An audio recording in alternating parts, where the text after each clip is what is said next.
This is the second video in a little three-part series on the entire manufacture process of this door set behind me with the curved head at the top here. In the part one, we've made the frame, so if you've not watched that video, I suggest you start there and go and watch that one. Part two, which is today's video, is going to be about making the door that's going inside that. So this is quite a complicated little door. There's loads of things going on here, so it should be a really interesting video. This is actually just the frame drawn out here, so it wasn't too confusing when I was making that. I can now add the detail of the door in from this. I screwed this block down to the actual drawing to router from using a 10mm pin. So the bigger the pin, the more accurate the radius is, because you've got a greater surface area for it to turn around. There's less wobble. I'm actually going to use that to set my trommels up. I've bought a replacement set of trommels after they broke, and I didn't have any to draw this one out, but this is going to be a lot easier. So I've just set my trommel up so the pencil is the same height as this block, and it's matching that curve nicely. So I shan't bore you with too much setting out, but I'm just going to get my timber dimension sizes on here. So we've got 110mm stiles. Okay, bang on that line there. Spin him round. Make it fairly dark. It rubs the pencil down a bit, but when you're moving the bits of wood over these lines, they tend to get fainter and fainter. So make sure I can see that well. And then these lines will go on down the door stiles, and I'll just draw a few little details on that I need, specifically sort of heights and interactions of the curve. There's a couple of rails going in here, and you have to sort of set that out on the bench. So I'll have the curve and the stiles going round and be tenoning these bits in on the bench here. So I need them upright positions marking on this drawing. There we go, finished my drawing now. That's just the main overall dimensions of the door in the frame. Important bits really to note are just the outer curve and all this curved bits up here. But we've got a diminished shoulder in here. So the tenon joints on this door, there's quite a few different ones, which makes it a little bit tricky. But the joint that's going in this rail here, and it's the same for the bottom rail, these intermediate rails.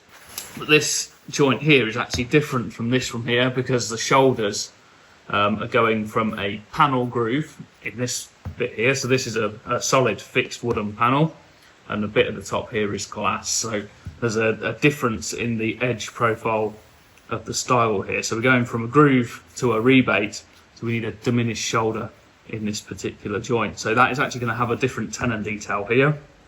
This one here is exactly the same as the one that goes in the top side of these muntin bars. So this one, there's 6 of them in the door. All the tops of them are the same as the joints at the side, so I can allow for that when I'm tenoning.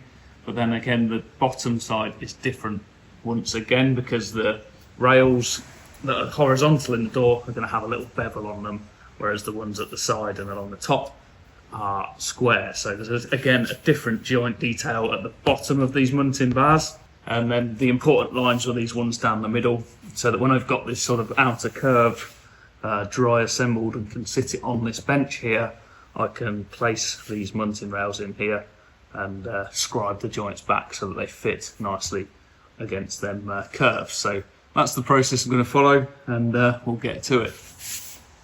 Real quick, before we get into this video, I'm launching a new membership community in which you'll get direct access to me to help you along with your projects and anything you may be struggling with within this industry. I've completed hundreds of projects like the one you're about to watch in this video, all to an exacting standard and always striving to be better in every single thing that I do. If you think you can benefit from that and the 18 years that I've been in this industry, then I've just set up a waitlist for this new membership community, and the link to which will be in the description box down below. I'm not going to spend too much time filming the timber planing, because you all know what that looks like. It's running bits of wood over surface planer. It's not particularly that interesting, but important to keep things really, really nice and square, and it sort of affects the overall end result of the door. If you've got out of square rails and stiles, very, very difficult to get a gap through the joint in the door.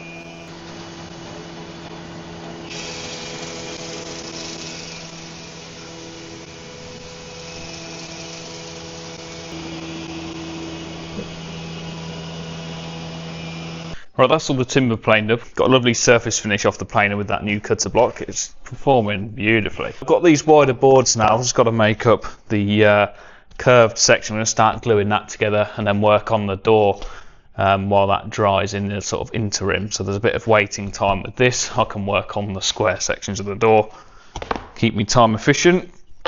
So the joint line in the door that we see it wants to copy is down this centre line here. So we have one piece of wood that we see, then the 3 layers that make up this curve. So the outer layer will be joined there, and the inner layer between the 2 outers will be jointed sort of on the thirds of the curve. So we've got some thicker material for the rebate side and then a thinner bit to make up the outer face. I'm just going to put these boards on and mark some miters. So I want to basically try and cover everything I need to cut out of it, mark on some mitre points and then just trim them through. So I just spent 5 minutes trying to get the microphone to work with the camera. Thought I'd got it, filmed that clip, walked back round to the camera and it says microphone not connected. Do some noises so you can hear what that sounded like. It's like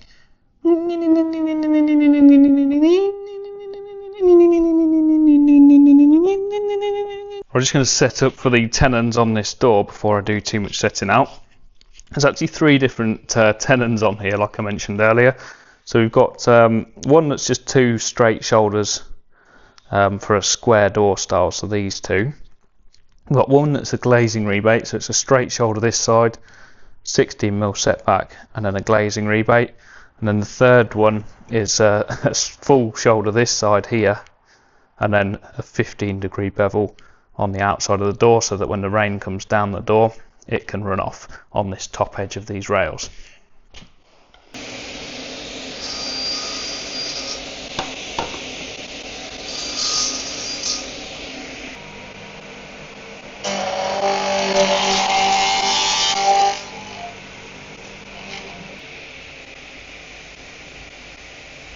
Right, so you're probably wondering where to start on a door like this, but my methodical process of working out everything here is based off of the curve. It's actually fairly difficult to finish a curve to a very, very exacting sort of dimension that then integrates with the door you've already made. So my plan is to actually router and get this curve on the inside edge of the door as a first port of call. Then I can take that measurement that the curve finishes up to, whether it be like 1/2 mm big or 1/2 mm small, and then make the rails of the door that width to suit the curve. That's going to be really easy to adjust based on the cut length of the rails. The last thing you want on a curved door is like the interaction between the stile and then the curve to be like a lump in it. I can just show you quickly on this frame what I mean. If this curve that came round this frame section here was maybe 1 mm too big, like 1 mm too big of a radius, and then this door was already made, it would have to be glued in that position. You can't bend it, they're dead solid. And if you routed that slightly wrong, you've got like an awkward interaction where you've got to sort of blend this curve into a stile that is full here. That means I've got to get the curve done first. So I can just do a few bits, like I've set up the tenon for the rails to the right thickness and the shoulders on the saw, and I can set the door stiles out for the mortise positions, but short of going any further than that I need to get this curve finished. So I'm just waiting on the glue to dry on the very last one and we can progress that down the road.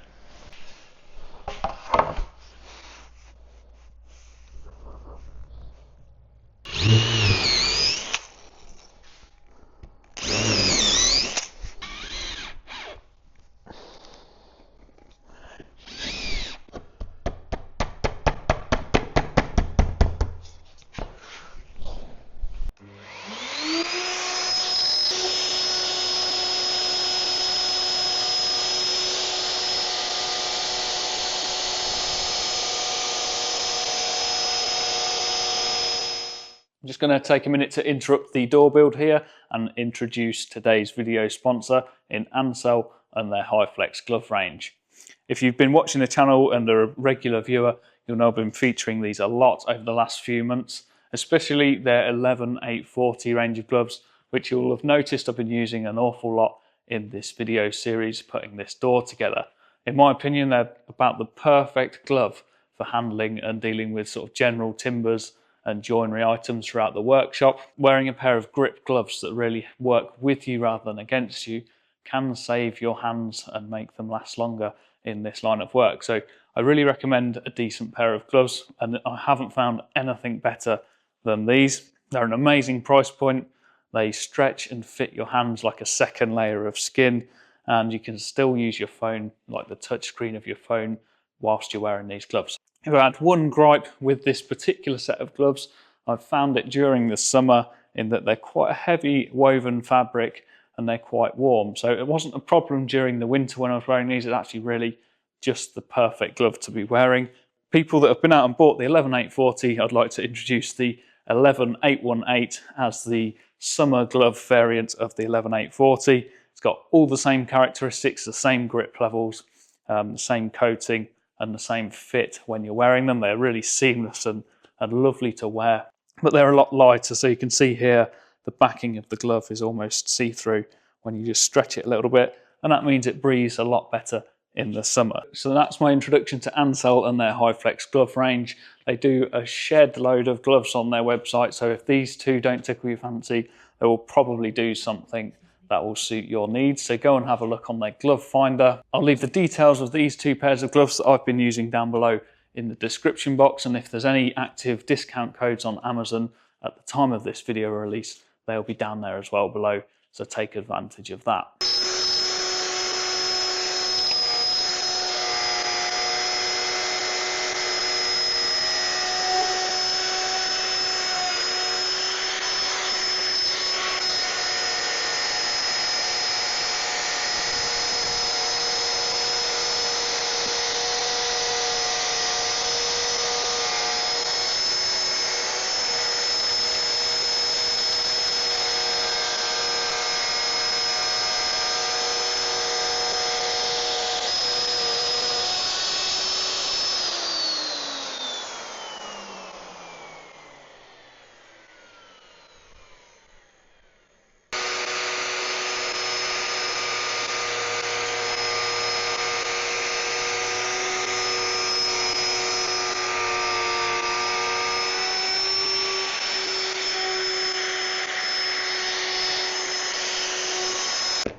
Right, now we've got that, I've got to glue this curve together. I've just placed this one here. This is the middle piece, so there's 3 layers that make up the thickness of the head.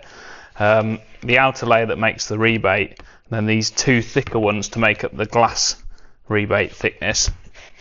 So I've just put that in position so it's lined through with the pencil lines on my drawing, and then I've ticked like this spring-in line, so the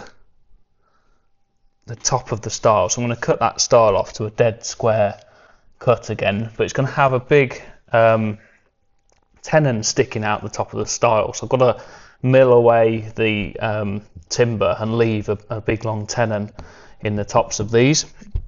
And I'm going to position that in the thickness of this here. So this 21mm board, I'm now going to cut off to that exact position. And then off that cut line, I'm going to square up and actually cut this one away as well. When I glue the 3 layers of this together, it's going to leave me with that pocket for the tenon, basically a mortise hole of like cut away material, and should be absolutely perfect then, like uniform in thickness for me to slot the stiles in on the outside. So that's the theory. Let's see if it works.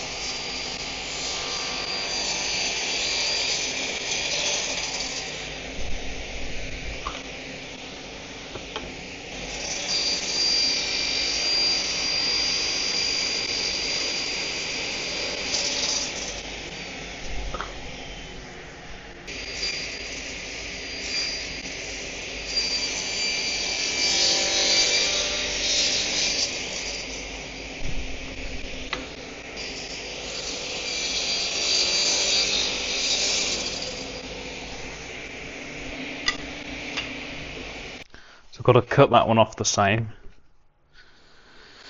And then I can put that in there. And this one on here. Genius!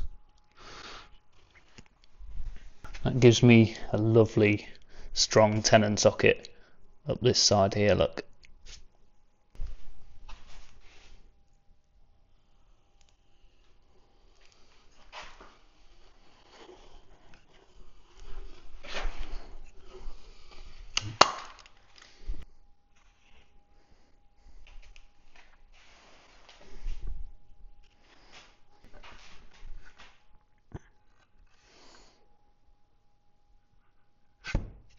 I'm going to put these in loose while I clamp it to keep the gap at the edges.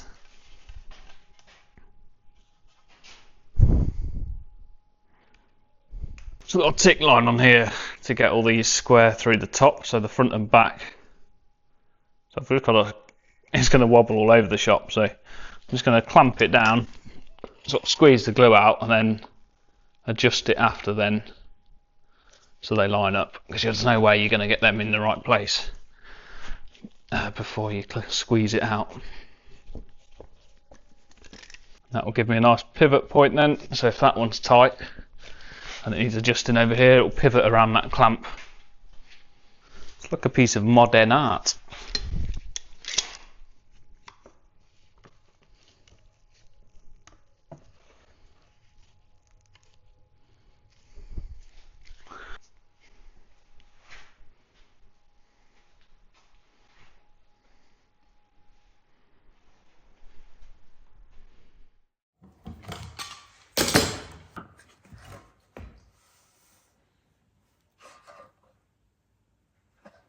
When I'm setting out these door stiles, the most important thing really is to look at the curve down them. I like to have a tiny bit of spring in them, and that the underside of the bridge, so if you imagine a Humpty back bridge, the bottom side of it, I like to put that side facing the seal in the door frame, and that way when the top and the bottom of the door touch, the latch can then be engaged afterwards. It puts pressure at the top and the bottom of the door. So this is my face, my outside of my door. Let's have a look at where the rebate wants to go.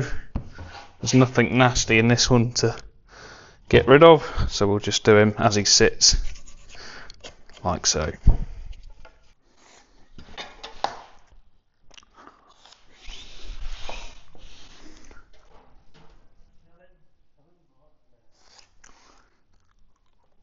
Just a little bit of detail about setting out on this upper tenon. Obviously got a through mortise where that rail is going through at the bottom of the curve, so the curve is coming off here like this. That's going to have a tenon in the end, like full thickness, so it's going to be milled out of this. I'm going to cut this stile down to create that tenon all the way up here, so it's all one piece of wood. But because it's so close to this joint here, I'm just going to do a short, like half tenon in this particular rail, just so it holds it together, so it goes through the stile but not full thickness here, so that I'm not sort of making a weak point in the door. If I mortise the mortise out here through that section and then cut this back here, there's only a tiny bit of wood actually holding the top of the door on, so I'm going to keep this tenon well away from there, so there's plenty of strength in this little bit here. I'm going to put myself a little note on there because it's an unusual detail, otherwise I'll forget.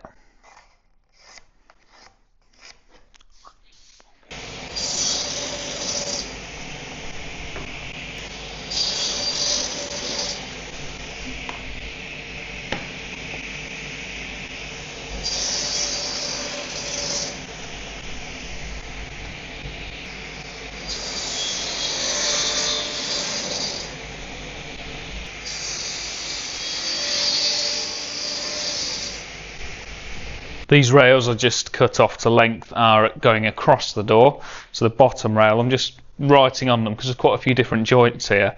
So we've got a bevel on the top of the bottom rail to throw so the water doesn't sit on top of it. And then we've got square panel shoulders on the ends that I'm just going to look at that and know that it's the tenon that's going to shoot just a square shoulder. The top of them intermediate rails has got the glazing in, so on the outside face is going to be a bevel against throw the water off.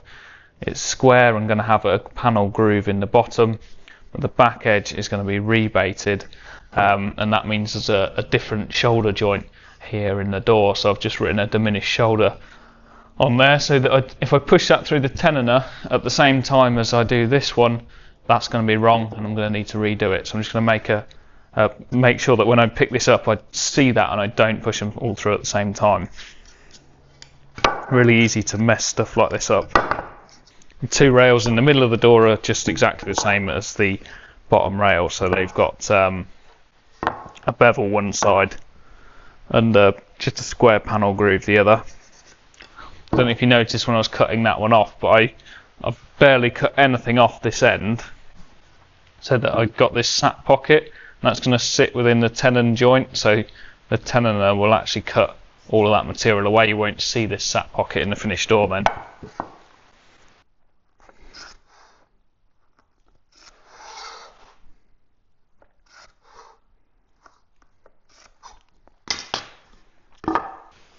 So again, sit my head on the drawing there and I can mark in my mortise lines. I've not put these setback lines on yet, so let's just do that quickly.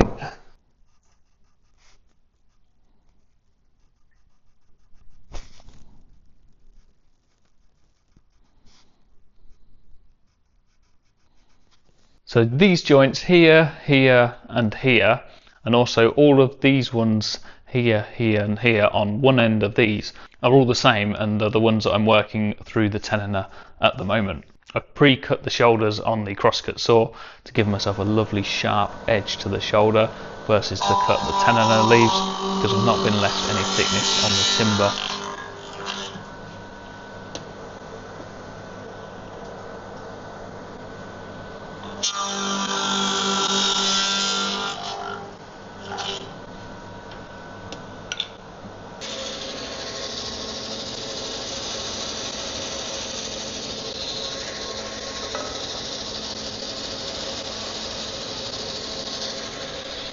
If I was watching this video and someone else was making this door, I'd look at this joint and be pulling a right face, but bear with me on this one. I've offset the tenon in the groove so it matches throughout the door, so it works with the rebates. So this is actually going to poke into the groove. It isn't really needed because you never see it. If you didn't put that little nib there, you just have a bit of a gap inside the door where the panels go together. You can't see any of it at all, but it's just a tiny bit better to fill that out. So instead of resetting the tenoner up, because I need to keep this, basically I need that tenoner later on to do the scribing work at the top of the door, so I'm going to leave that set up and just router this bit out with the little flush trim bit from Trend. It's like a top profile. I use these bits so much. If you've not got any, I'll leave a link down below in the description box. I moved on to the fun bit. I just put the tenon in the mortiser to set the position of it, so they should run through nice and flush like so, and I can now mortise everything that I've set out, all the rails, all the stiles at that setting, because my tenon doesn't change position. That's a beauty of a joint. What I'll say in terms of tenoning these together, the fit on the tenon for doors does not want to be too tight. It's a different thickness tenon for a door as a small casement window, like a sash in a casement window. It's probably 0.2 to 0.3 of a mil thicker tenon in a window than I'd put in a door, because you've got such a big surface area of tenon in these rails, and they're really long. If you make them too tight, you really struggle to get the door. You'd end up destroying your door while you're test fitting it, sort of knocking it together and then bashing it apart again. So tenon fit is really important in terms of the thickness. That's why I like to tenon first. I can really concentrate on getting the thickness of the tenon correct, and then the position of the tenon can be adjusted by the mortise in the mortise machine.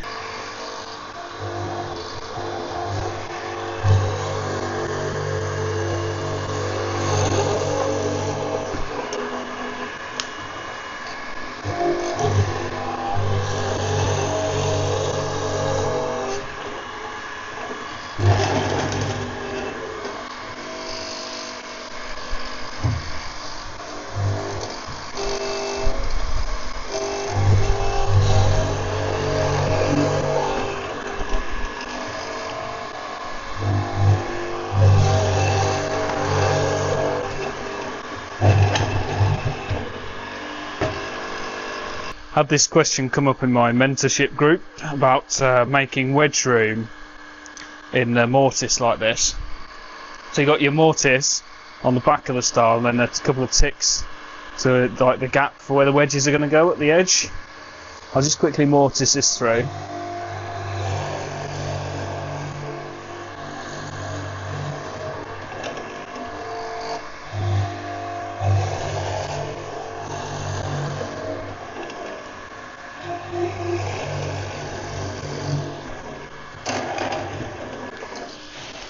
But the edge bits want to be tapered in on an angle into the mortise.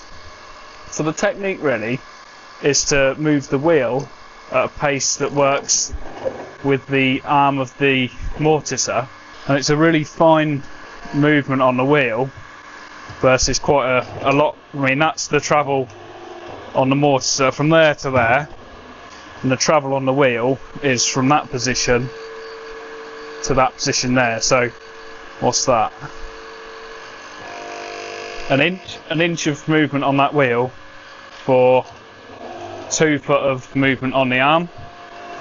The only way you can really do that sort of smoothly through the curve is to get a lot of sort of tension on this wheel, like a lot of pressure, so you can just go like really slowly like that as you're pulling this down. That takes a little bit of practice. I did think of an idea of maybe if you're really struggling with it, you could clamp a piece of wood or drill a hole in here and have a specific piece of wood you could latch in that wheel, and then you can have a bit more leverage on the wheel, so you could sort of do, you know, use a bit of wood to go sideways. But I just use like the strength in your leg, so the movement of your leg is a lot stronger than sort of holding an arm at arm's length and trying to move it, flap it around kind of thing. So just, yeah, get behind the wheel, gentle movement.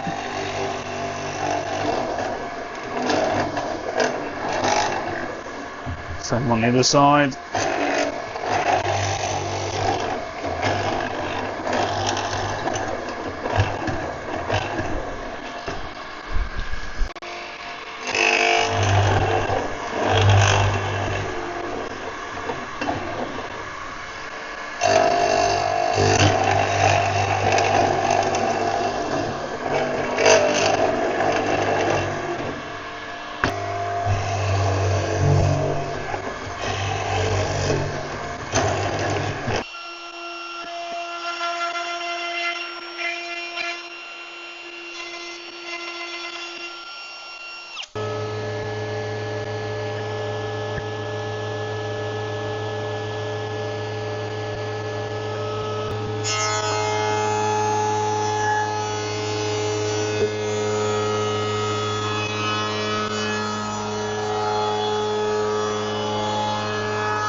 Right, I've only got 2 joints to do a haunch room on, so it's pretty simple.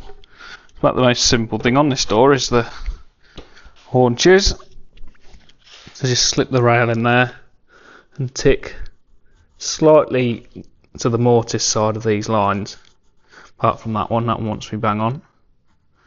Just create a little bit of wiggle room to get the joint in and out. Make sure you don't make sure you spin the rail around properly. It's very easy to, as an apprentice, to spin that around like that, and you end up with the mortises. Basically, you cut your tenons off, and you don't really want to do that. I've spent a long time establishing them. It's not what we want to be doing. So this joint here is the one at the base of the curve of the door, so the top rail in the door. I mentioned about setting it or offsetting the tenon here so it didn't weaken this bit when I cut. I'm going to basically cut all this wood off in a minute. So hope you can see what I mean now. That one goes in there. I'll do that one so you can see it. It's going to sit in there somewhere tight, like that. That's going to be our through tenon, and we're going to cut all of this away. So only that sort of narrow bit there is going to go right through the door. For a few tenons like that, I'll just set them out. I've just set my square up so that the bottom of the square is my haunch depth. And run that along with a pencil down my tenon line. And just take that out. Still got the old tenon saw with the teeth knitting.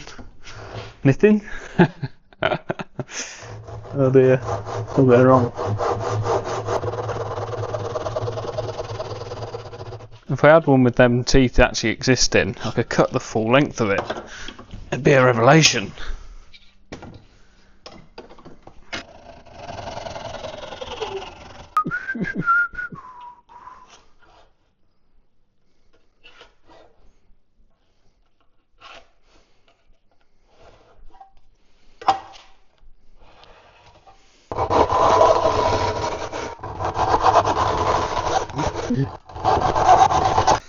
Need a bigger saw.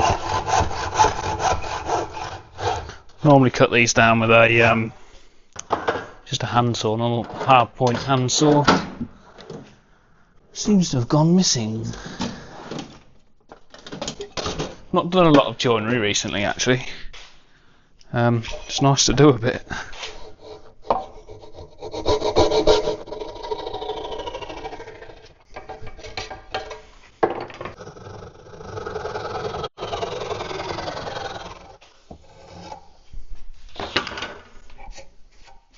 I almost forgot to film the first dry assembly. That would have been disastrous, wouldn't it? A couple of these are a bit tight in the width, but not too bad.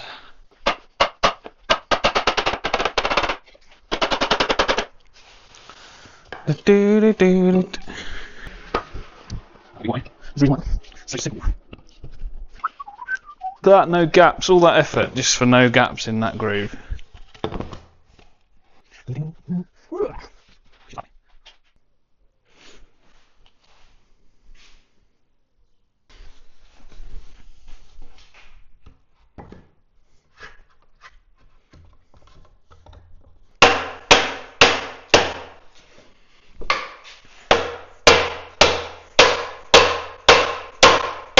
I have not done that joint yet. That'll be why.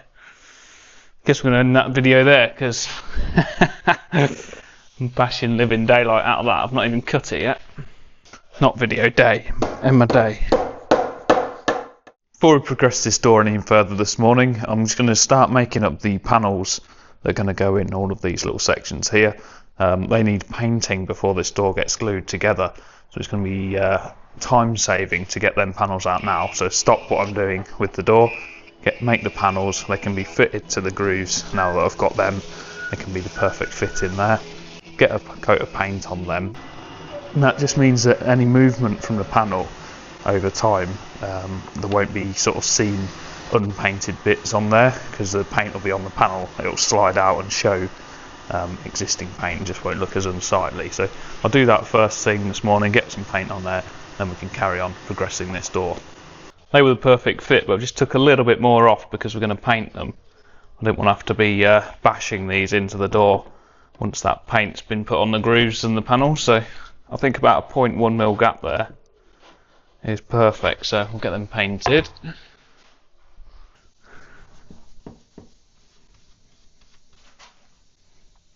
My 50p brush from Aldi. Beautiful. So it wasn't the brush, it's all about the bloke on the end of it, right?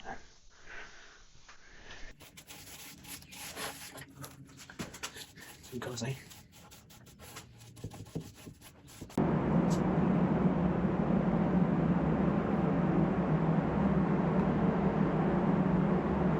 Just going to put a bit of paint on basically the grooves to seal the groove, but this face here, like the edges of the grooves, is the important bit.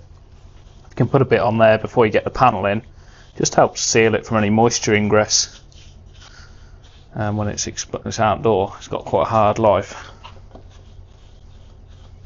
It's made a little bit more tricky by the fact it's two different colours, so it makes the effort of doing this, most people don't bother, but it's even more effort when you've got two colours involved. That paint's taken a little while to dry. It's not very nice. It seems to be really rubbery. It doesn't sand at all well, so I've got to wait a few hours, I think, before I can get and sand all that back, ready to glue this door up. But we can carry on a bit with this curve. Next port of call is to actually cut the two shoulder lines. So they're a little bit long at the minute. So I'm just going to line everything up with my drawing, get this rebate following round, and then I've got some tick marks on the actual wood here already. I'm just checking that they are in the right places. It looks about right to me. Maybe slightly more that way.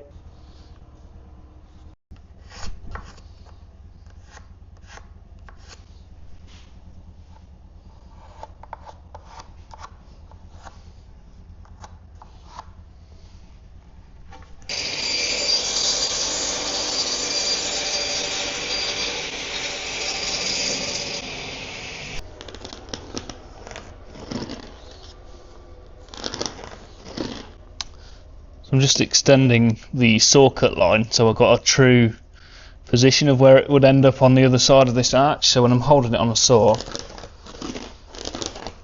I get a perfectly straight cut across the top of the door, and if the cuts at the top of the door stiles are square as well, it should have a nice joint. I prefer to use this saw because it does cut lovely and straight and square and just perfect. If you put a track saw on this, there's a risk that the saw sitting on a track and the inaccuracy of a track saw that you get a slight sort of angled cut on this here. So I think this is the most accurate way of doing it for me.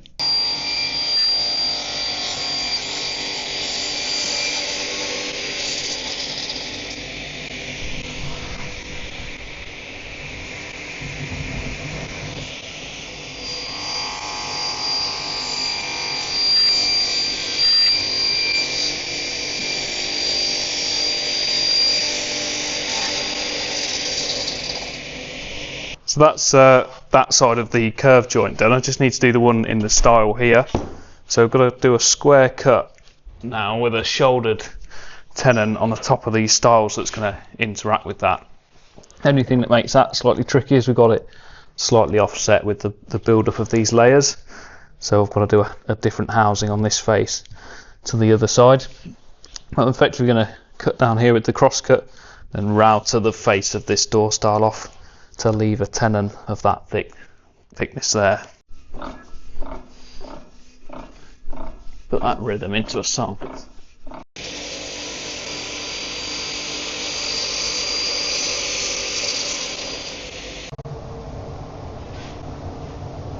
was just telling Ali about the benefits of these bits, and he said we should have filmed that. So for the benefit of everyone else, these cutters with the replaceable carbide edges on, not only is it cheaper to replace the cutter once you've invested in a bit and are in the system, they actually are a better quality carbide and a much higher quality cut from that type of blade than one that is brazed into the cutter. I'll just get one actually. I think I've got the other version somewhere. So the equivalent cutter, and this is a professional trend one that's brazed, it's actually the carbide is stuck to the metal of the router bit, and you'd think there'd be no difference to that. They're both two bits of carbide, but I'd say this one cuts 2 if not 3 times more smoothly than this one cuts, and it's just in the quality of that piece of carbide. And when you come to replace them, after you've replaced this one twice, this is actually cheaper to own. They last longer, they cut much better, and they allow me to do things that I wouldn't try with this, like full depth plunges that I did in the door frame when we routed that mortise in. that bit, even when it was brand new, wouldn't handle that cut. This one did it almost easy, like it was flawless, that cut. So really impressed me when I first tried these replaceable tip bits. If you've not got any, I'll leave a link down below to this bit on Amazon for you to go and have a check out. It is pricey, but it's well worth it if you're sort of getting through and using these bits often in your routers. So I've just zeroed my cutter on there, and I can I want 13, what was it, 14 mil, 14.4. So I'll see how accurate we are. That's 14. Let's go somewhere there, knock him off.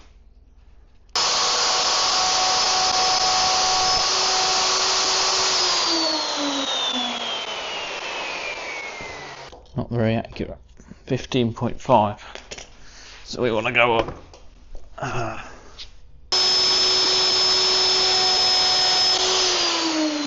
That'll be about right, I think. 0.2 of a mil gap. Did you see them shavings coming off there? Look, they're like they're ready to go in a pillow. Absolutely like butter.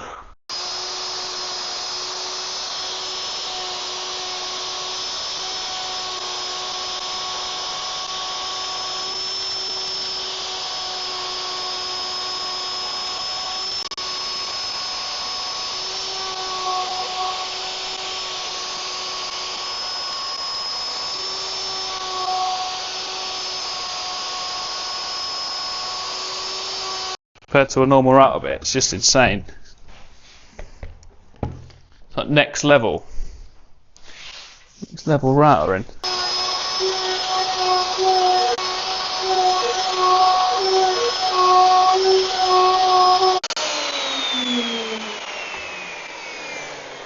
Seven. 41.7 is pretty consistent. 41.7. I need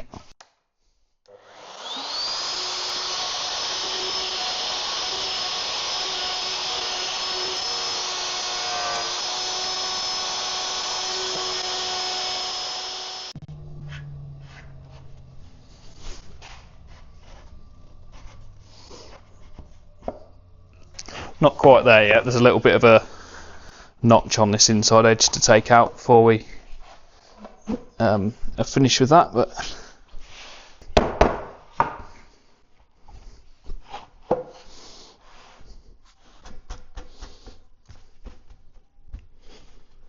measure back what we need to trim off that tenon.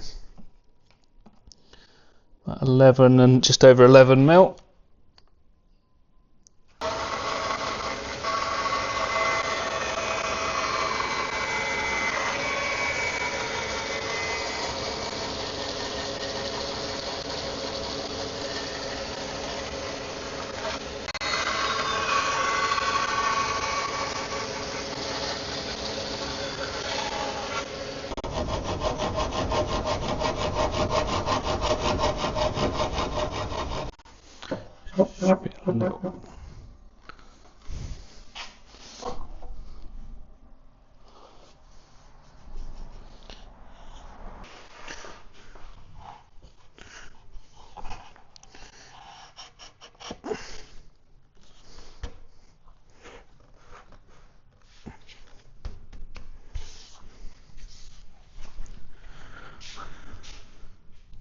We're going to glue that on separately, so it's going to go on the top after the door's glued together. Slide down like that.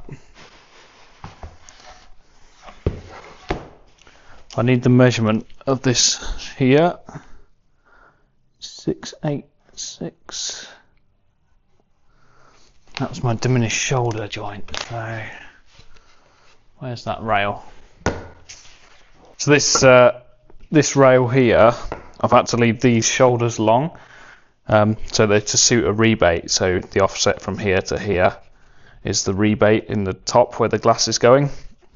On this side of the door, the joint needs to be flush with this shoulder here. So I've got to square this over and then cut a diminish from there down to here. It's called like a gun stock style on a normal door where it's in the middle rail. That needs to be like an angled cut. on the ends of these, so I'm just going to set that out.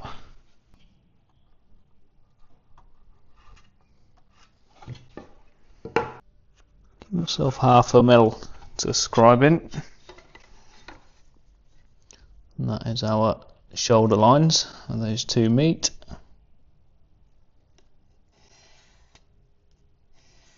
Just got to cut down there now.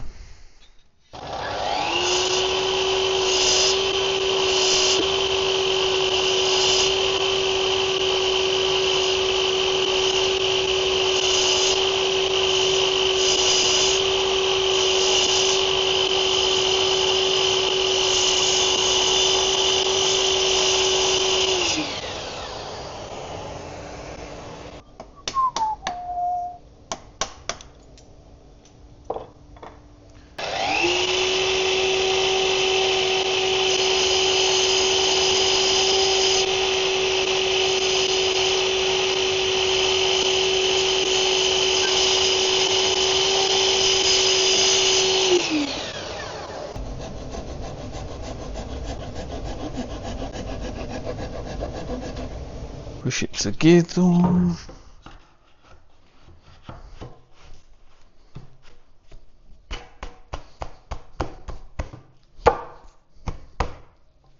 Got to scribe that one over. It just happens to be the same thickness as my ruler.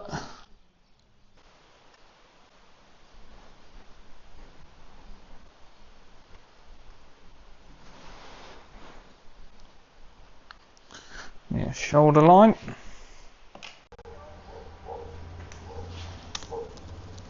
Just going to cheat and router that out. Definitely the easiest way. Clamp that on there.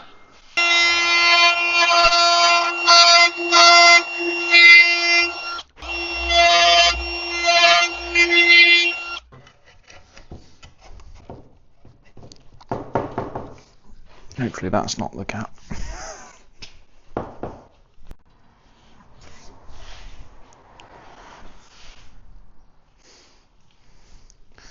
You need a smidgy off of this end of it.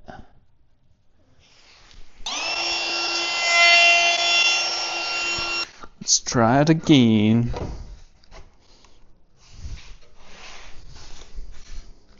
It's making the right noises for me.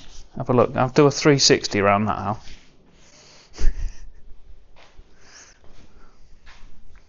Proud of myself.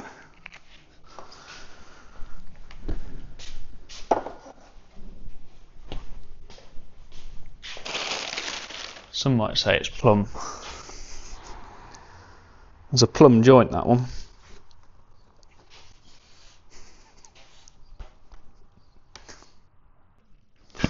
That should go like that.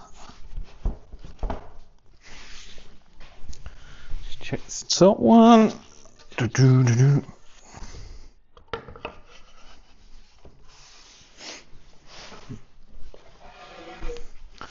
Just put that one in.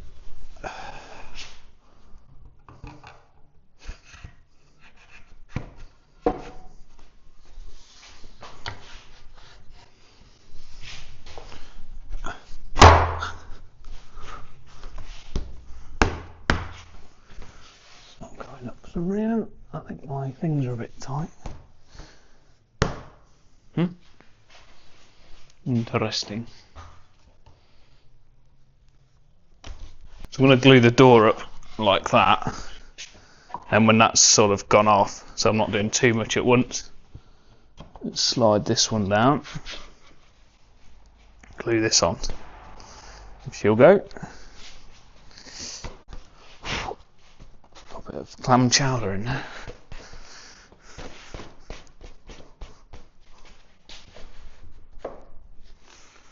So, there we go.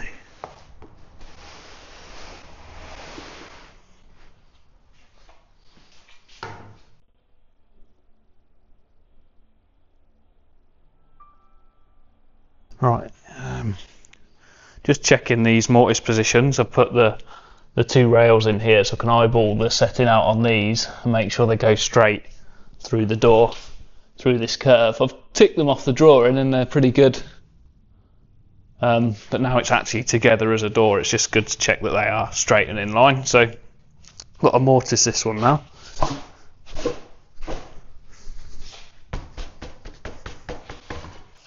I'm just going to square that up, make sure that it's plumb.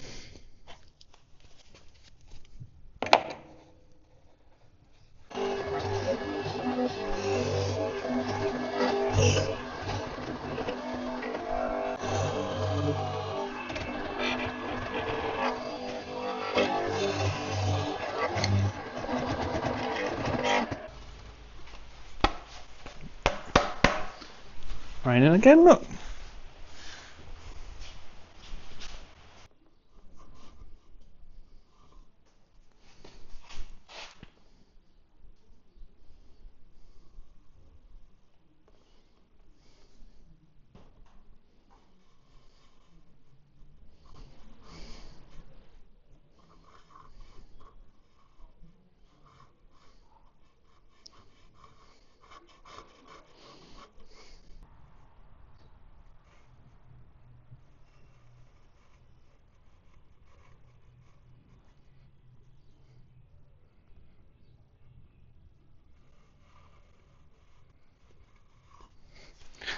If you are going to do this, you want access to both sides of the door, but also leave the rail here long. So I've not tenoned that into the rail. It would have been really easy to do them at the same time as these others, and then leave myself a really difficult cut here to final length. But because there's a bit of work involved in getting this joint nice, I want to do this one first. Keep scribing. Once that's near, if it's a mill out, I can just take another mill off, keep moving the tenon into the mortise until I get them right. Then I can just put a straight line across here and cut that off to length and do them square tenons there really easy. Just push them through the machine, so that's no problem at all. So well, that'll be our first attempt to see what it looks like, and then adjust it from there.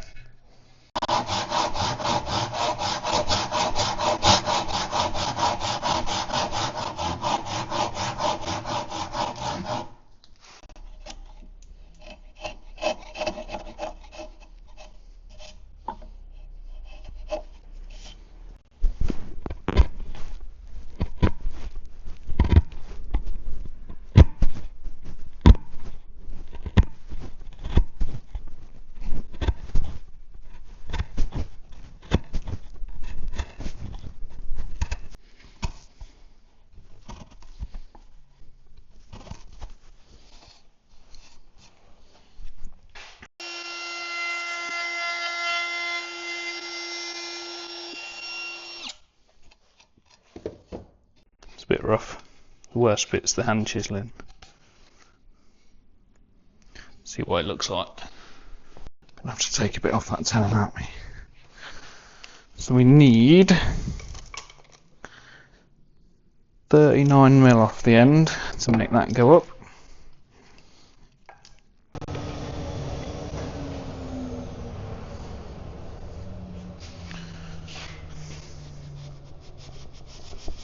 That's the twit. Is it my router in?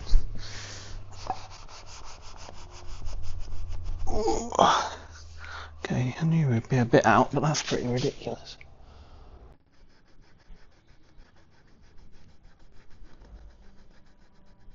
Very realistic test fit. When you measure and you really scribe it to like the nth millimetre, you put it together and it's 2mm out. It's real.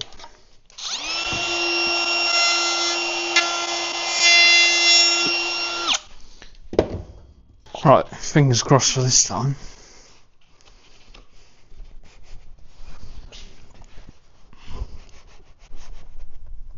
Oh, that's better. There we go. Just obviously a little bit of daylight through there. I think that'll do us for paint grade. That one is just a bit gappy. The second one's showing the first one up now. I'm going to have to alter it a bit. So I can mark my shoulders over from these lines here. That'll be the shoulder for my rebates.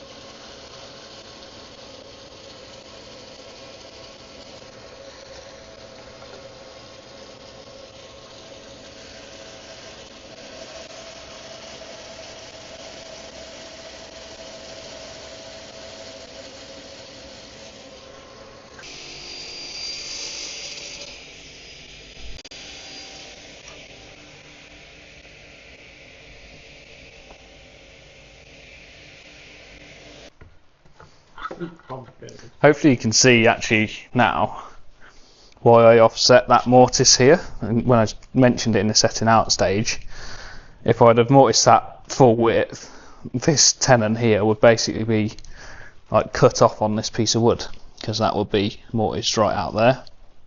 This would have no strength at all in it.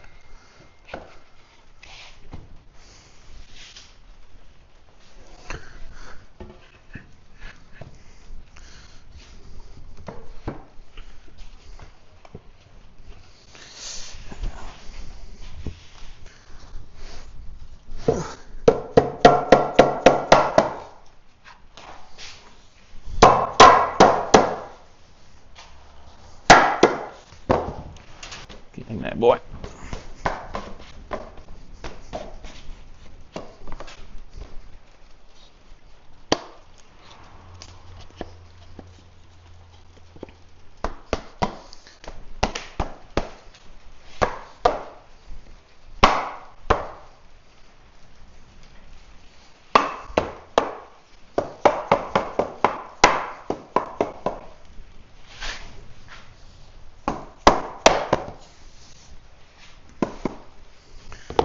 A little bit on there, might want a bit more off them actually. Not far off. I've not messed it up anyway.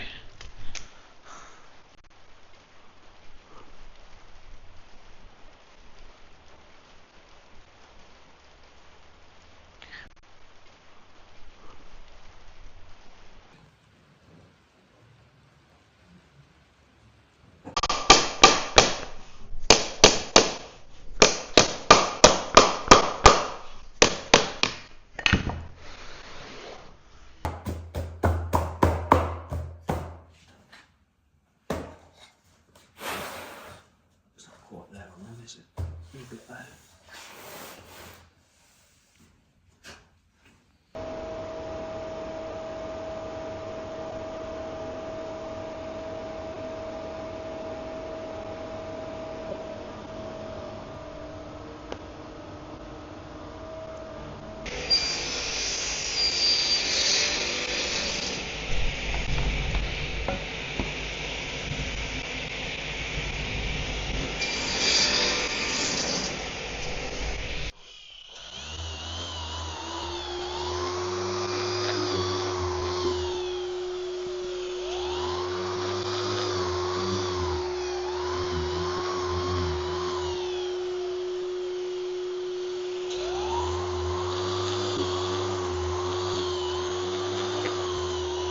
I've just cut my wedges for the door sides. The last little job is to get these edges, the inside edges of the door components all sanded, so there's no planer ripples in them. That means sanding them stop chamfers at the same time, which is a little bit tricky. The delicate bits where there's just single rebates, I'm sanding them by hand to avoid messing them up with the belt sander. Because there's a lot going on this door, I'm going to do a dry run with all the panels in to make sure everything goes together well. Normally I just whack the glue on and go for it. Already spotted something, I've not sanded that one there, look.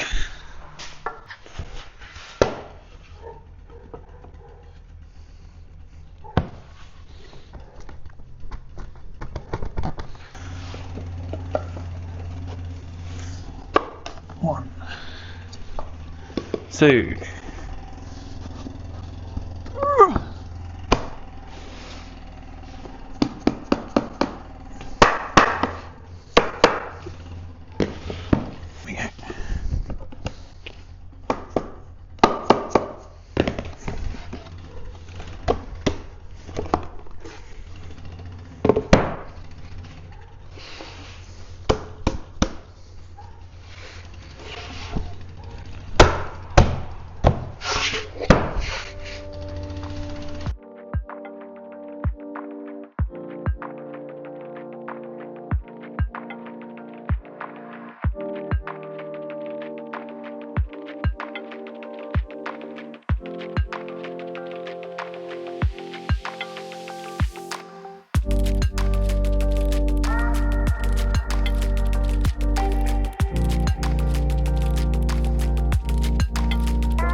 Very different to the right way around this time.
Nice and quick.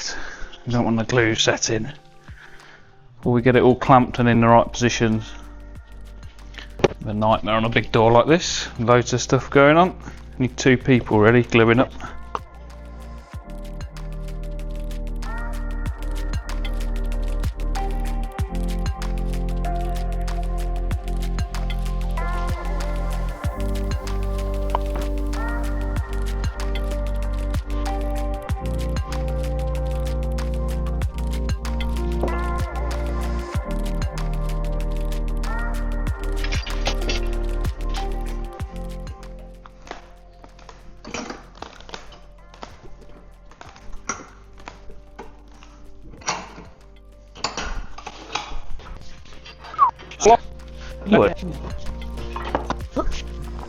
A bit of clamp pressure and then a few taps really helps knock things in place. Really don't want to be bashing the hell out of a door to get it together.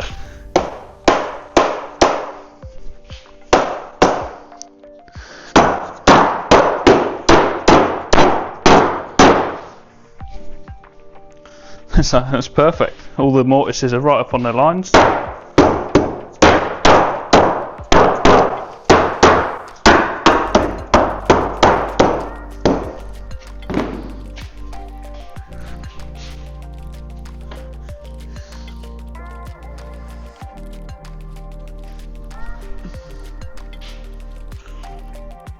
Beautiful, absolutely beautiful. It's a little bit tricky to turn these over on a solid bench. Really, you want a set of trestles where you can walk between them.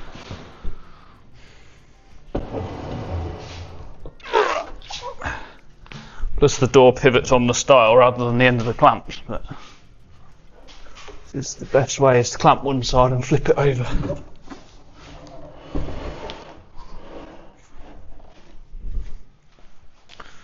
Have a look down it, make sure it's not twisted. Oh, she's lovely. Clamp it from this side now, so we've got even clamp pressure over the stiles. Keep the clamps sort of parallel across the door so they don't pull it out of square. Yeah, I've got that wrong.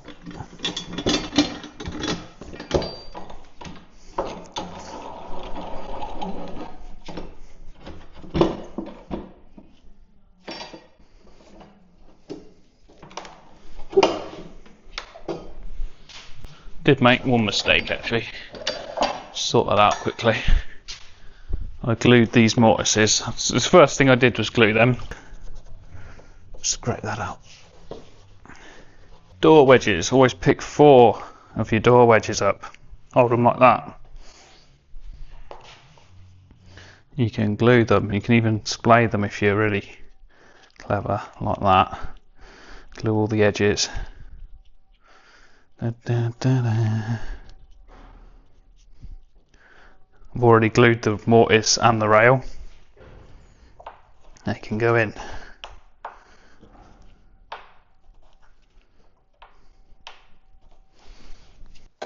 There's a very specific sequence I like to use for my wedges. I'll go do a complete video on it one day.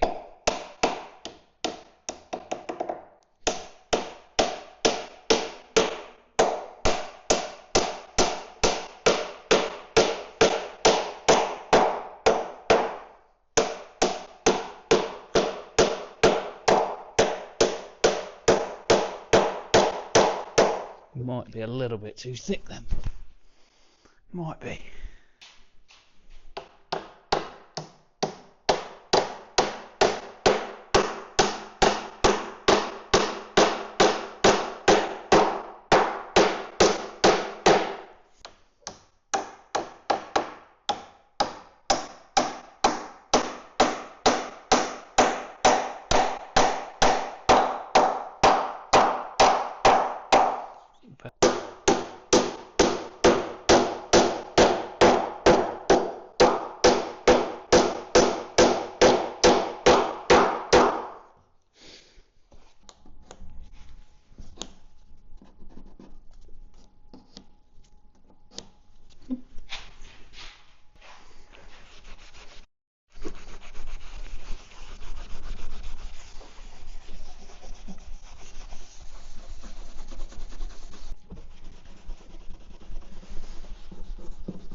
Well, there we go.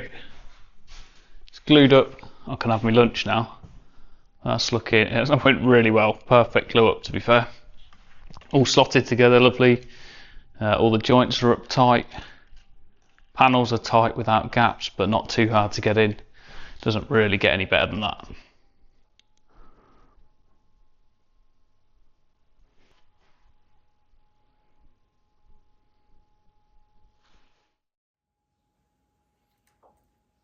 Bloody glad I did this in 2 stages.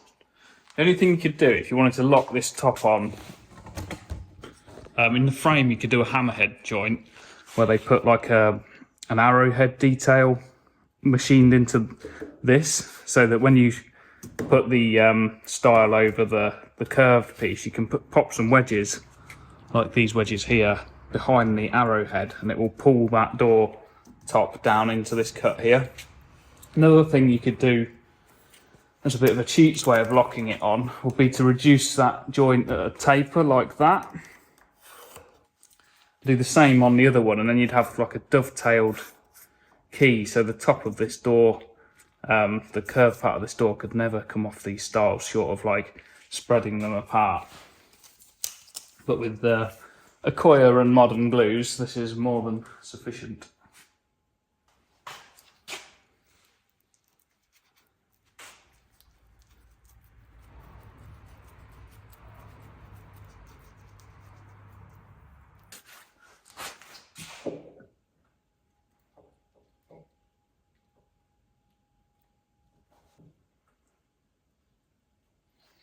We'll make a bit of a mess sliding these on, but hopefully it's too much glue.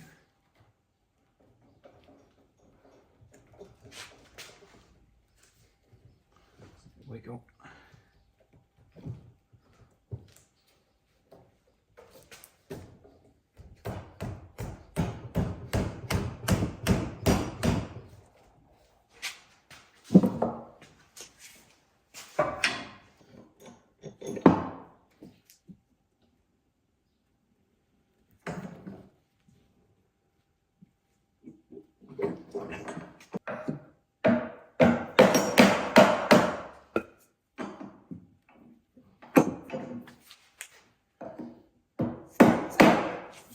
Oh.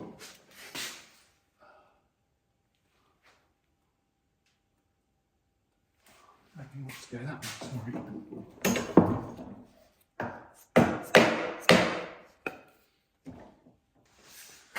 Got a straight edge board to go down the door, make sure this isn't sort of kicking.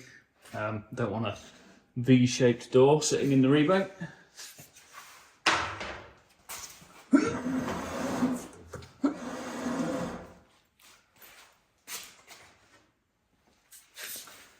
I've got my straight board here. You can see there's a little bit of a gap in it there. So I'm just going to clamp it down until that disappears.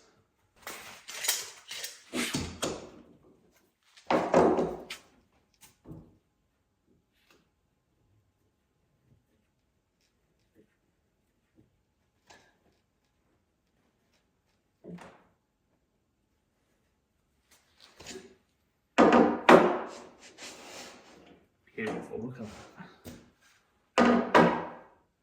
That's the boy.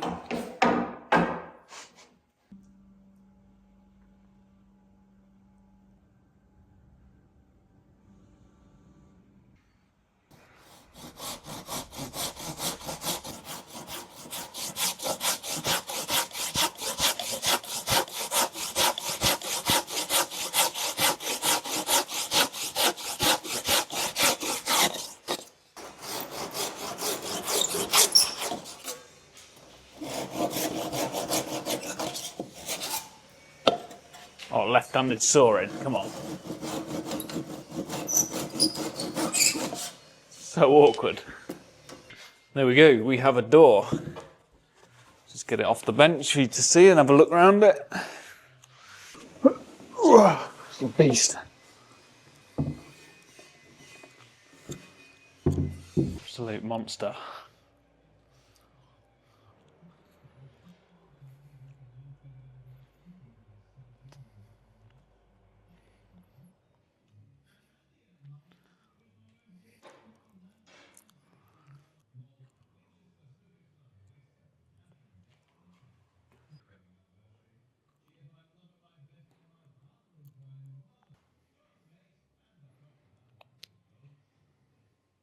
So I'm going to end this video now and then have a separate video to film cleaning this door up, getting it fitted in the frame and rebating the bottom of the door over that door sill and setting up for all the draft strips and stuff, because there's quite a lot of detail in that. It'll make another video, save this one being too horrendously long. So I'll just run you quickly through the tricky bits of this door if you've been watching, and sort of, it's a long video I know, so just the points that I was aware of starting this that were going to make it tricky.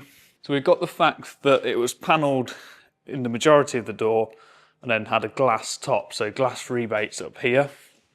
So that creates this awkward diminished shoulder joint here that transitions from a cutaway piece of wood, so a rebate, down to the full thickness piece of wood here that is a groove. So that was a tricky bit to get in. It's a normal sort of joint in a door where you transition across like that.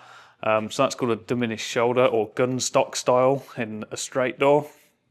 Obviously the fact it's curved head makes it a little bit more tricky as well. But then we've got the fact that these rails differed as well. So the joint at the very top here is the same as the joints down the side of the door, but the ones in the bottom of this panelled section of the door were different again because we've got bevel detail on this side of the door. And that means, yeah, I needed another setup on the Tenon, which also was different for the rails at the top there into that curve. So there's a fair few bits going on here. It's turned out really well. It's some of my best work in this door. Everything about it, all the joints went together perfectly. The grooves were perfect size for the panels, and that all worked out absolutely brilliant. So thank you for watching. Don't forget to check out today's video sponsor. I'll leave all the details for that down below in the description box, along with any links to the products and materials and tools that I've been using throughout this video. If there's something that you saw and wanted to find out what it was, then leave a comment and I will get back to you with a link for it. So thank you once again. Real quick, before we get into this video, I'm launching a new membership community in which you'll get direct access to me to help you along with your projects and anything you may be struggling with within this industry. I've completed hundreds of projects like the one you're about to watch in this video, all to an exacting standard and always striving to be better in every single thing that I do. If you think you can learn from that and the knowledge that I've gained over the last 18 years of doing this job, if you think you can benefit from that and the 18 years that I've been in this industry, then I've just set up a waitlist for this new membership community, and the link to which will be in the description box down below.